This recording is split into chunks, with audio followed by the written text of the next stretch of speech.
Congresswoman Cori Bush, who represents St. Louis City in Washington, D.C., joined the mayor today in calling for change. Who are the ones who are making the decisions? Children aren't making the decisions about what the laws are on the federal, the state, or the local level. We need to make sure, and children have a caregiver. Children live in a home with a parent or someone who's taking care of them. That's where our work has to be. So the problem isn't a lack of solutions, but a lack of action. We need change. We need real systemic change because no father, no parent, or caregiver should have to experience the trauma of their child getting shot. And tonight, city, police, and community groups are trying to work on solutions by enforcing the various curfew hours and finding places for young people to go. Our team coverage continues now with Laura Barczewski, who talked with the police and a nonprofit trying to be a part of the solution. Laura?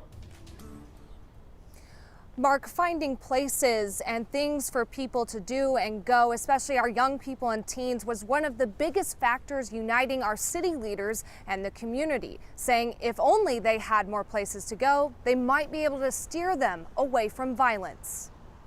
And we understand that it takes all of the community members working together to actually make progress on this issue. The St. Louis City Office of Violence Prevention says one of the first steps toward progress is making positive spaces available to youth of all ages, starting with city rec centers like Wall and Marquette, which will now stay open until 1 a.m. for people 16 and up on the weekend. We know that the rec centers are already a trusted and safe space for countless families in the city of St. Louis, and we believe that by expanding access, it can also be a safe space for many more. People who work with the youth in the community like Eric Bailey and his nonprofit Blessed Youth Outreach say it's challenging to find funding and a space young people will want to go to. I need to get a building to become a safe haven for our youth, for our youth to have somewhere to go, for our youth to be able to come and be able to learn different things, to be able to not only learn about the ethics of work history, but of prayer.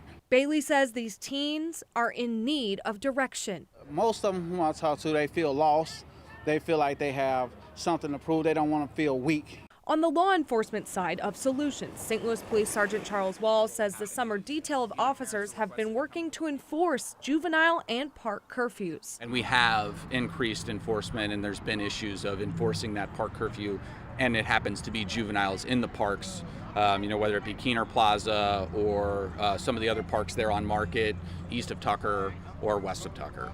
Sergeant Wall says they want to work with both parents and teens when it comes to enforcing the curfews. Specifically to juvenile curfew violations, typically what would happen is either parents are requested to come to the location where the juvenile has been found, or the juvenile will be conveyed to a police facility where they will be, held, I guess.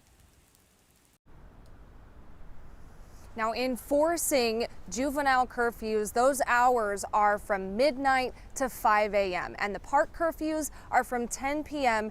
to 6 a.m. That juvenile curfew is for the weekend, and police say, again, just in general, downtown is not the place for teens and kids to be unsupervised past those curfew hours. Reporting live from downtown St. Louis, Laura Barczewski, 5 on your side.